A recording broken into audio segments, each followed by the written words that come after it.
Why do some men command respect while others are perpetually trampled underfoot? The answer lies not in their circumstances, but in a fundamental flaw that Machiavelli identified over 500 years ago, a weakness so insidious that it guarantees failure in every arena of life. Today, we dissect Machiavelli's brutal warning about weak men and why they are destined to lose. You'll discover the 6 fatal traits that separate the conquered from the conquerors, and more importantly, how to purge these weaknesses from your own character before they destroy your potential for power. Look closely at the world around you, and you'll see that most men are not guided by their own compass, but by the opinions of others. They speak, act, and even dream through borrowed thoughts. The weak man is a servant to approval.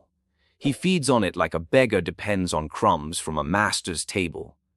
Every decision he makes, every word he utters, is filtered through one question: will they like me for this?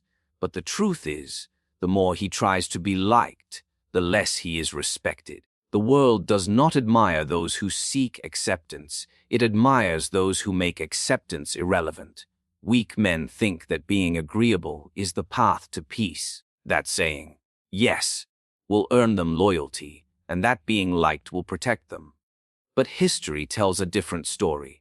The man who constantly bends to please others eventually breaks, because the moment you start to need approval, you lose the freedom to act with strength. You stop being a man of action and become a man of reaction. You start to behave like a shadow, reflecting whatever light others shine upon you. And when their attention fades, you vanish. The strong man, however, understands a law as old as power itself. Approval cannot be chased. It must be commanded. He doesn't seek it because he knows that the moment people sense your need for validation, they control you. The act of seeking approval reveals dependency, and dependency is weakness in its purest form. The strong man builds his value so undeniably that others have no choice but to respect him, whether they like him or not. His presence imposes authority. His silence speaks louder than the weak man's flattery. Think of the leaders, the conquerors, the minds who shaped the course of nations. They were never universally loved. Caesar, Alexander, Napoleon. They divided opinions, but they united destiny. They didn't ask the crowd if they were worthy of power, they took it. The weak man waits to be chosen. The strong man chooses himself. Approval is the drug of the powerless. It gives short bursts of pleasure but leaves a lasting emptiness. The weak man constantly adjusts his words, tones, and principles to fit what others expect. He fears rejection so deeply that he becomes a mirror, reflecting everyone, standing for nothing. But what he doesn't realize is that those who live for approval eventually earn contempt. People instinctively distrust those who have no firm edge, no conviction, no boundaries. Even those who benefit from a weak man's compliance end up despising him, because deep down, everyone respects strength, even when they pretend to hate it. The strong man does not measure his worth by applause. He understands that every great decision offends someone. Every honest word creates discomfort. Every act of courage creates enemies. And he accepts that truth with calm defiance. He would rather be respected by a few than liked by many. He would rather be remembered as firm than forgotten as nice. Weak men call this arrogance. But it is not arrogance. It is clarity. To command respect, you must first respect yourself enough to speak without fear, to act without permission, and to stand firm when others tremble. Strength is not always loud. Often, it's a quiet conviction that cannot be moved by flattery or criticism. The strong man understands that approval is currency for those who have nothing else to trade. He trades in influence, in action, in the kind of confidence that makes others adjust themselves to him. The weak man cannot lead because his will is borrowed. His words belong to whoever approves of him next. He fears standing alone because he has never learned the weight of his own authority. But leadership, real leadership, requires a man to be comfortable in isolation, to make decisions not because they are popular, but because they are right. Weakness seeks validation. Strength creates its own. So, when the world demands that you seek acceptance, remember that the masses are fickle. They praise you today and crucify you tomorrow. Do not live for their affection. Live by your own measure. For a man who no longer needs to be liked cannot be manipulated, and a man who cannot be manipulated cannot be defeated. Weak men worship the illusion of peace. They believe that by avoiding confrontation, they preserve harmony, that silence is wisdom and retreat is dignity. But the world does not respect the man who avoids conflict. It consumes him. The weak man tells himself that he is patient, tolerant, and kind, but in truth, he is merely afraid. Afraid of discomfort, afraid of rejection, afraid of being seen as harsh or cruel. He hides behind politeness as a soldier hides behind a broken shield, convincing himself that submission is strategy. But peace, my friend, is not maintained by avoidance. It is maintained by strength. Conflict is the furnace in which power is forged. Every empire, every kingdom, every throne that has stood the test of time was built by those who faced confrontation, not those who fled from it. Yet weak men confuse avoidance with wisdom. They believe that refusing to engage will protect them from enemies, not realizing that avoidance invites predators. The man who never defends his boundaries teaches others that he has none, and soon his silence becomes a signal, an invitation for the world to take what it wants from him, piece by piece. When you refuse to confront disrespect, it multiplies. When you ignore manipulation, it grows stronger. When you tolerate betrayal in the name of keeping the peace, you become complicit in your own defeat. Weak men think they are choosing calm over chaos, but what they are really choosing is slow destruction. Conflict avoided today is merely a larger conflict postponed until tomorrow. The world is full of men who lost everything because they lacked the courage to raise their voice when it mattered. The strong man understands that conflict is not evil. It is natural. The lion does not apologize to the wolf for protecting his territory. The king does not seek approval from his subjects when defending his throne. Conflict, when guided by principle, is not chaos, it is order. To confront is not to destroy, it is to clarify. It draws lines, defines respect, and restores balance. The strong man is not eager to fight, but he is always prepared to. His calmness is not weakness. It is readiness disguised as peace. Weak men tell themselves they are above conflict, but in truth, they are beneath it. They imagine that being gentle will earn them admiration, yet gentleness without power earns only pity. The world does not reward men who avoid discomfort. It rewards men who face it with composure. Avoiding conflict is like refusing to look at a wound. It festers beneath the surface until it poisons the whole body. The weak man's peace is temporary, fragile, dependent on others' moods and mercy. The strong man's peace is solid, earned through confrontation, built on respect. There is a moment in every man's life where silence costs more than words, where retreat costs more than resistance. Weak men miss this moment because they are too afraid to be disliked.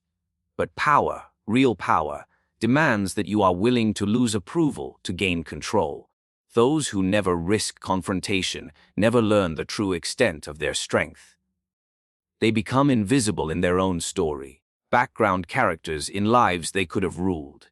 Even in personal life, the pattern repeats. The weak man avoids conflict in love, in friendship, in work. He swallows insults, accepts unfairness, and calls it maturity. But suppression is not peace, it is decay. The strong man understands that confronting what disturbs you is not cruelty. It is preservation. To speak when others demand silence is the mark of inner power. For the truth always creates conflict before it creates freedom. Weak men live under the illusion that avoiding storms keeps them safe. But storms do not disappear because you close your eyes, they only grow darker. The man who learns to stand in the wind, To look the tempest in the eye and not flinch becomes unshakable. The world tests every man through conflict, not to destroy him, but to reveal him. Weakness hides from this revelation.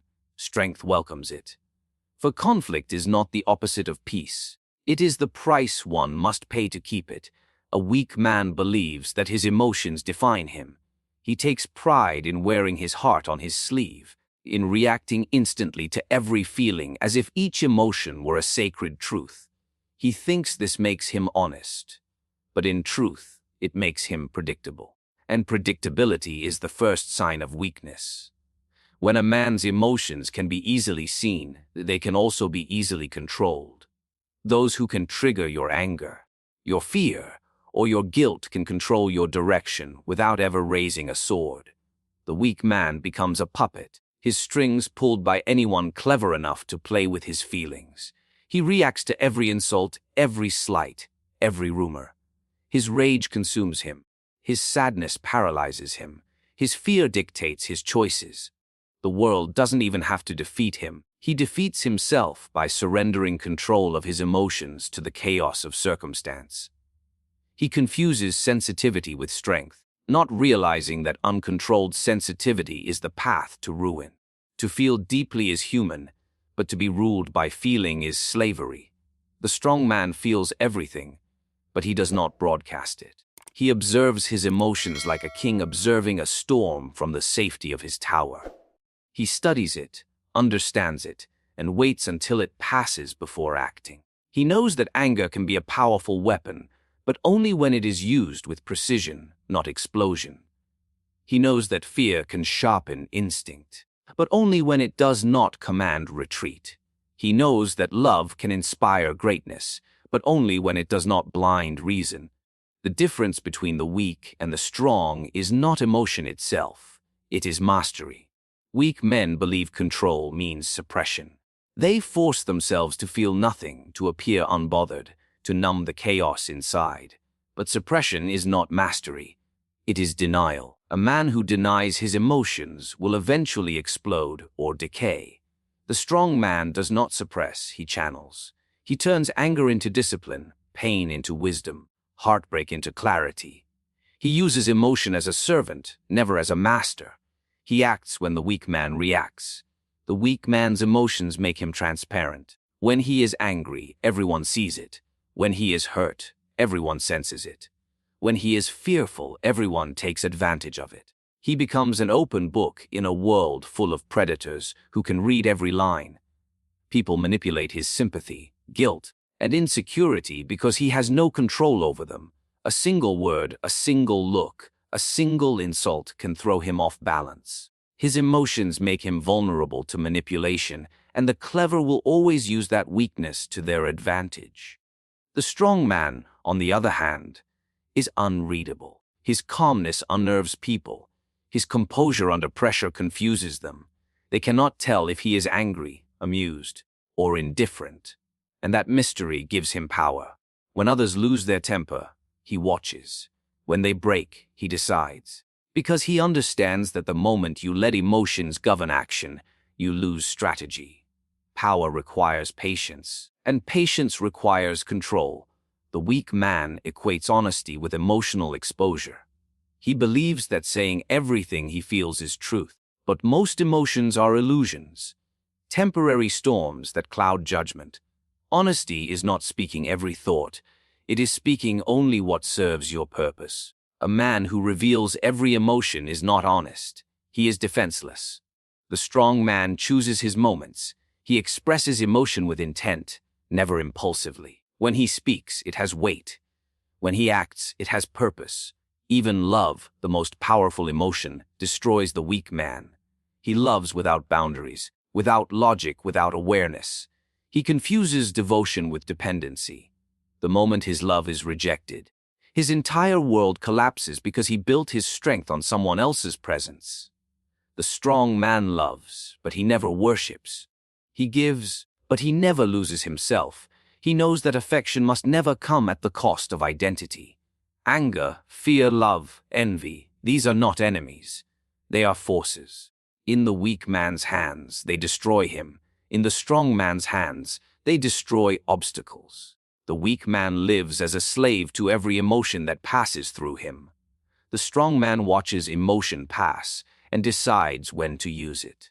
The difference between them determines who commands his destiny. The man himself, or the world that provokes him. The weak man clings to the illusion that morality alone will protect him. He believes that being good is enough to be safe, that virtue guarantees justice, and that the world will reward purity of heart. But this is a comforting lie told to the powerless. The truth is far harsher. The world is not ruled by morality but by strategy. The man who acts only from virtue, without calculation, becomes a sheep among wolves. And no matter how noble the sheep may be, it still ends the same way, consumed. The weak man wears morality as armor, but it is armor made of glass. It shatters the moment it collides with the reality of power. He calls himself righteous, but in his righteousness, he becomes knave. He believes that fairness governs the world, that if he does good, others will do the same. Yet history shows otherwise. The just are often crushed by the cunning. The honest are often deceived by the liars. The kind are often used by the cruel. The weak man refuses to see this because it destroys his illusion of moral safety. But blindness to truth does not protect you. It only ensures your defeat. The strong man understands that morality and strategy are not enemies. They are instruments. He knows that morality has power when used at the right time, but destruction when used without judgment. He understands that to survive among men, one must know when to act with virtue and when to act with cunning. For power respects wisdom, not innocence. There are moments when mercy preserves peace, and moments when mercy invites betrayal. The weak man cannot tell the difference, and that is why he loses. He confuses moral purity with moral weakness. He believes that to be ruthless is to be evil, that to be strategic is to be corrupt. But ruthlessness guided by reason is not cruelty, it is clarity. Strategy is not deception, it is survival. The weak man is so afraid of being seen as immoral that he lets immorality destroy him. He thinks it is noble to be used, noble to forgive endlessly, noble to suffer in silence. But this is not nobility, it is surrender. True virtue is not found in being harmless. It is found in having power and choosing when to use it wisely. The world does not respect the man who clings blindly to goodness. It respects the man who can wield goodness as one weapon among many. The strong man does not abandon morality. He bends it to his purpose. He knows that to rule effectively, one must sometimes appear moral while acting strategically. Appearances preserve stability. Appear moral to gain trust, but never allow that trust to chain you. A ruler must be both lion and fox, feared for his strength, respected for his wisdom. The weak man cannot be either, because he cannot stomach the thought of being disliked. He worships moral perfection at the cost of power. The weak man thinks that by being good, he will change the world. But the truth is, the world changes him first. It strips him of his illusions, punishes his kindness, and exposes his helplessness. He starts with virtue and ends with bitterness, blaming the cruelty of others for his fall, when in reality, it was his refusal to be strategic that led him there. Goodness without wisdom is a sword without a blade. Impressive to look at, but useless when the battle begins. The strong man understands that virtue is valuable only when it is protected by strength. He practices moral intelligence, the art of choosing the right principle for the right moment. He can be gentle, but only when it serves his purpose. He can be merciful, but never at the cost of control. He can forgive, but never forget. His morality is not weakness. It is a tool, sharpened by intellect. The weak man seeks to be loved for his goodness. The strong man seeks to be respected for his effectiveness. For the love of others is fleeting, but the respect of the powerful endures. Weak men fail because they mistake purity for power, humility for leadership, and kindness for protection. The strong man knows better. He understands that morality, like fire, must be controlled, for in the hands of the careless, it burns the very one who carries it. The weak man spends his life waiting. He waits for luck, for permission, for a sign from the heavens that tells him when to act. He waits for the perfect moment, the right conditions, the approval of others. In his waiting, years pass. His ambitions fade, his courage withers, and his potential becomes a story he tells himself about what could have been. He convinces himself that his inaction is patience, that his hesitation is wisdom, but it is only fear in disguise. Weak men do not fail because they are incapable. They fail because they wait for the world to give them what only they can take. Fortune, as I once wrote, is like a woman. She favors the bold, not the hesitant. She yields to those who seize her by the hand, not those who worship her from a distance. The weak man misunderstands this. He thinks opportunity arrives politely, knocking at the door when he feels ready. But opportunity is not a guest, it is a storm. It comes without warning, destroys the unprepared, and rewards only those who have the courage to act when others freeze. The strong man does not wait for the storm to pass. He learns to ride the wind. The weak man's greatest mistake is believing that time will fix everything. He tells himself, "When things calm down, I will act. When I have more experience, I will start. When others notice my worth, I will rise." But the truth is, no one ever feels ready. The world does not pause for the uncertain. While he delays, others with less talent but more courage move forward. They make mistakes, they stumble, but they move. And because they move, they advance. Opportunity does not belong to the most intelligent. It belongs to the most decisive. Weak men are dreamers who never become doers. They imagine greatness in the safety of thought, but tremble at the idea of execution. They overthink every step until their thoughts become a cage. They want guarantees before taking risk, but guarantees are illusions. The strong man understands that all creation is born from risk.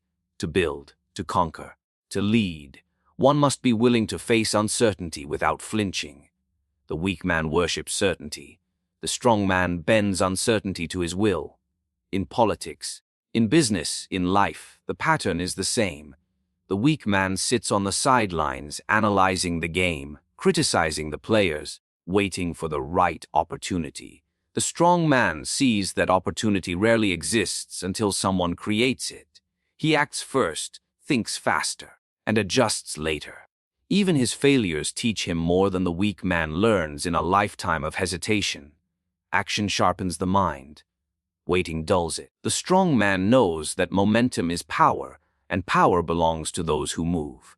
The weak man fears mistakes, and so he avoids action. He believes that safety lies in doing nothing. But doing nothing is the most dangerous act of all. Inaction is decay.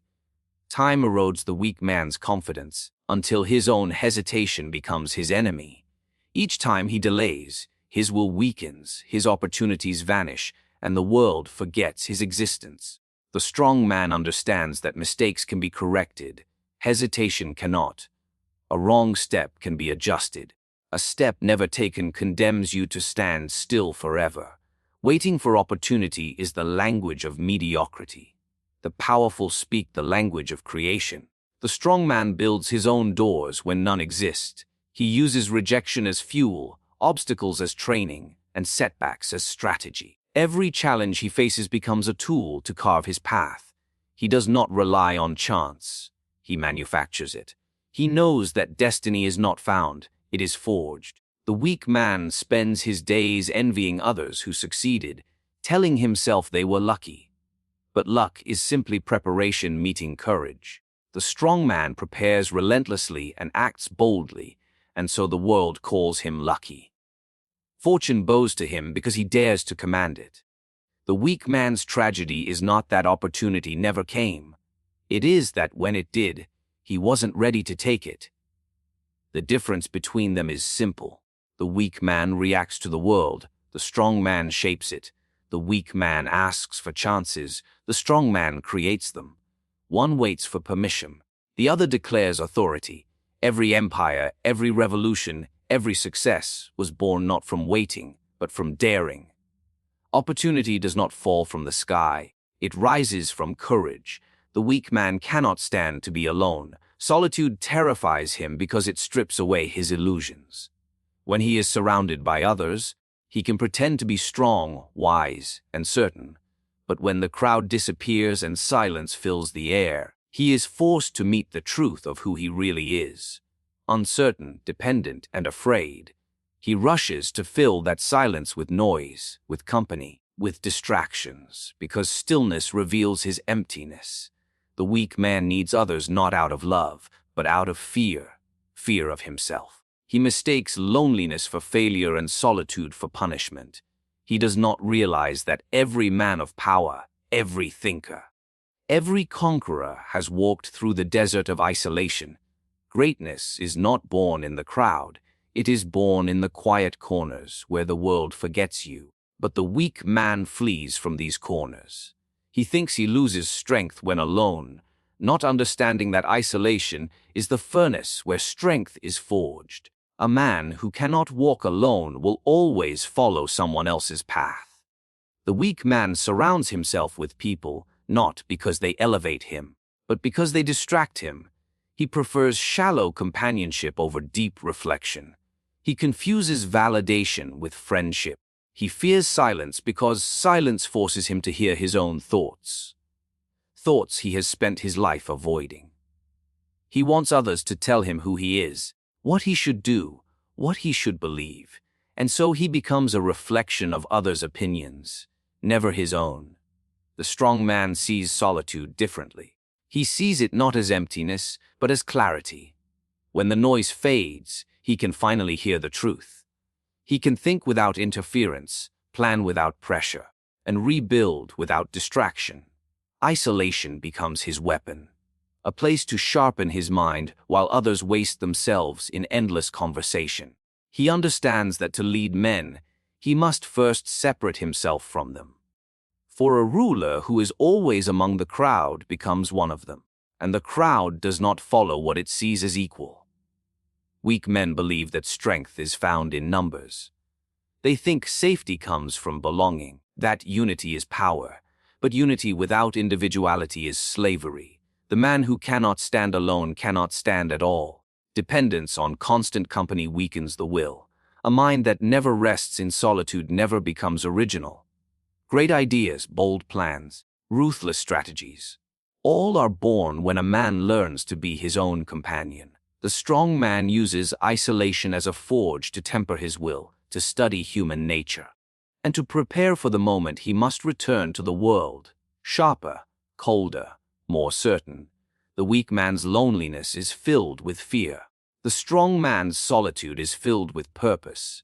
One runs from himself, the other walks toward himself. Weak men believe that isolation will break them, but in truth, it reveals whether they were ever whole to begin with. When the applause fades and no one is watching, the weak man crumbles, because his strength was borrowed from others' attention.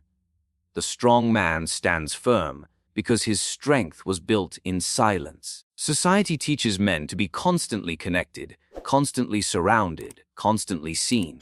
But visibility is not power. A lion does not announce his solitude in the jungle. He simply reigns within it. The weak man cannot sit in silence for an hour without reaching for distraction. The strong man can vanish for months, and when he returns, the world feels his presence more than before. This is the paradox of isolation. The more you embrace it, the more powerful you become in the eyes of others. The weak man is terrified of being forgotten. He does not understand that disappearance is often the most strategic move a man can make. In isolation, you are not forgotten. You are reborn. You become unpredictable. You become mysterious. You learn detachment, and detachment gives control. The weak man's attachment to constant company makes him predictable, emotional, and dependent. But the strong man's mastery of solitude makes him untouchable. The man who fears isolation will always need the world's noise to feel alive. The man who masters it creates a world within himself, and from that inner world he commands the outer one. Machiavelli is a narrator. Weak men are not born. They are made through comfort, through hesitation, through the endless desire to be accepted rather than respected. They believe the world will reward their goodness, their patience, their silence. But the world is not kind to those who wait. It is ruled by those who act, those who see through illusion, those who have the courage to do what others fear to even imagine. Weakness is not gentleness, it is decay. It is the slow surrender of one's will to the approval of others. The man who cannot think for himself becomes a slave to opinion. The man who cannot fight becomes food for the ruthless. And the man who cannot stand alone will forever kneel before the powerful. The strong man understands that power is not cruelty, it is awareness. He knows when to be kind and when to be cold, when to stay silent and when to strike. He builds his strength not in the applause of others, but in the silence of discipline. He studies human nature, not to hate it, but to master it. The world will always test you, through betrayal, through conflict, through isolation. These are not punishments, they are invitations to rise. Every trial is a mirror showing you the parts of yourself that are still weak. The wise man does not run from these mirrors. He looks into them and sharpens his edges. Remember this: morality without strength is meaningless. Emotion without control is destruction. Patience without action is surrender. And peace without power is slavery. To win in this world, you must build an inner fortress, one made of clarity, courage, and strategy. You must become untouchable, not through arrogance, but through discipline. For it is not cruelty that makes a man strong. It is his refusal to let weakness guide his destiny.